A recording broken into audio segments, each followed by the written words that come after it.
Hey everyone, welcome back to another video, and today we are going to be doing something that you guys have been asking for, and that is for me to turn a drift car in Forza into an off-road vehicle. Now this was actually suggested by Andoru, which I do apologize if I am butchering your name, but we're going to be doing what they said, which is turn a drift car into a rally vehicle. And I think this is going to be a fun challenge. Now, we are going to select a car that I think would be perfect to actually turn into an off-road vehicle, and we're going to be turning one of the Formula Drift cars into it. Now, I'm pretty sure I do have a big selection of cars for this, so we could actually have a good selection for it, but let's see how this will go. Now, let's see, we do have a whole bunch of the Corvettes. We got one extra of the Ferrari. We even got the Nissan 240SX, which I think we might actually do for this. Yeah, let's actually do it. Now, we're going to obviously just drive around just so you guys can see what the natural performance looks like. But we'll anyways do that later. But I think this is going to be a perfect car for this. And we might actually turn on the drift cam as well when we do the tasting, because obviously this is a drift car. They are extremely fun and extremely hard to keep straight, but hey, that's the point of these cars. But let's go straight to the upgrades, because of course there will be a lot of work to be done to these cars to make them suitable for off-road use. Now the main goal for this video with the conversion is to make sure we can get the car to be able to handle at least a bit when it comes to off-roading. I don't mind if the car drifts off-roading. It would actually be nice to have some decent handling for off-roading, and then obviously have, the same drift effect. So try not to change too much about the car, but also adding the factor of having some good grip when it comes to obviously using for off-road. We're first going to look at the conversion, which we can straight up put into all-wheel drive, which will change the car completely with the speed, the handling, and will increase our acceleration and launch, but will actually kind of affect our off-road and braking, which I mean, it's not going to be the best ideal option, but we're going to try it anyways with the all-wheel drive. Now next we're going to go to the platform and handling, and this is where we can actually have some good changes. So we're going to upgrade the brakes to race brakes. It does help a little bit, not much, but a little bit. Springs and suspension, we're going to make sure the car is lifted to the max we can get it to, which that is already making a big difference to the car. It actually is starting to take some form. The weight reduction we are going to definitely do. It does help a lot with the car in general. Now drivetrain, we can change the transmission a little bit. We are going to make it more suitable for off-road. So it looks like the base is going to be a 4-speed, but I think for this, we're going to keep it on around about 8-speed, which I think is more than enough.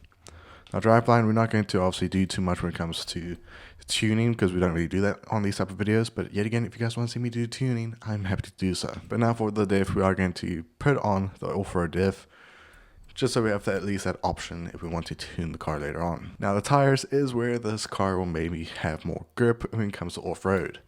So tires, we're going to equip the base tires for the Stationar. We're going to equip the base tires for this, which is going to be the off-road race tire compound. And damn, it does a lot to our car. It actually drops it from S2 to straight to S1, which I've noticed quite a lot with these off-road conversions. They will drop quite a bit quickly as soon as you do the tires. Now we're going to make sure the fronts are completely wide as possible. Rears might also benefit from this, and they do. Rims, we are going to maybe change it up a little bit. We'll go for something that doesn't distract it from it actually obviously being a rally car.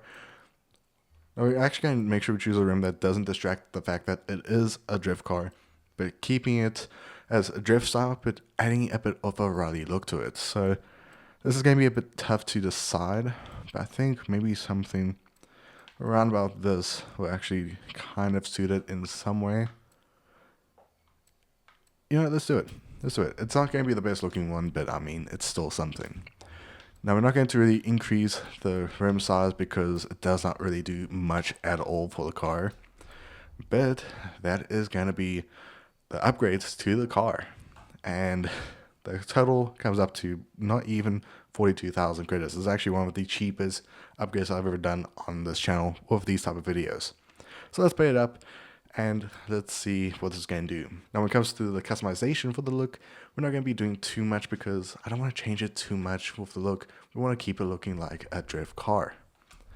So let's go to those designs and see what we can actually do in terms of just the styling and the look. This is actually making it look more of a drift car than a rally car. Now we could actually do it where we maybe customize maybe the mirrors a bit more, but sheesh, these custom paints actually kind of look really good. I mean, I think we might actually go for this. Does that keep it more of a street racing car with drifting, and does kind of give a bit of a rally style, if that makes sense. So I'll go for that. For the hood, we will keep the natural hood, so it has a bit of an origin. We can't do the mirrors. We might be able to just do the spoiler, which we will do just so we have that original look. And I think that's all we're going to do actually with just the look in general.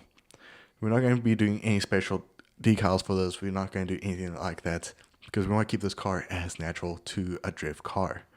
The only big change is that it doesn't have the stickers, which, yeah, it might cause some hate from some users, but let's see how well this car does in terms of off-road with stock versus the off-road we have just made. Now, before we actually go to the off-road scene, so far it's still got a bit of the drift mechanic to it, which is good to know. I would say the handling does feel a little bit worse, so then we'll actually have to see if that actually does make a big change when it comes to off-road control. But let's get straight to the off-road course that we're going to be doing for this challenge. Okay, we are now at the spots, and we're going to be first doing it with the standard stock version of this drift vehicle.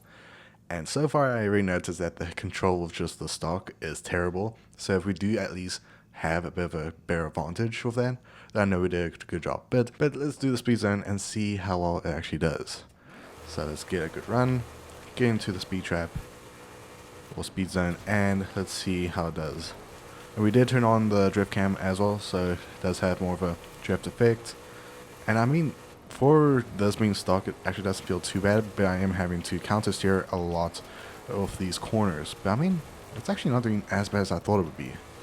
So we managed to maintain a speed of 128. So let's see if our off-road option does improve a bit, especially when it comes to the control and handling. Okay, we are now in our customized drift car, and let's see if we made any upgrades and any improvements for this car when it comes to off-road drifting, and just see how well it actually performs, because I'm kind of interested to see how this actually does. So straight off from the line, let's see. Handling is a little bit better when it comes to off-road. So I've got some of that drift. So some good control. Trying to see if we can get some good drift around it. And we are maintaining a good speed. And we managed to, we managed to maintain a speed of about 171 kilometers, which is insane, because I believe with stock it was 128, which, yeah, that is a big difference in speed. Now let's see actually how it does in drifting around standard corners. And let's see, I think we just hit the dog.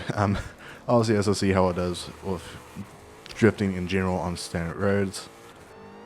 And let's just go in first person for this. Now, of course, we didn't do any conversions in terms of doing the engine, because you could not do that at all. There was not much customization we could actually do.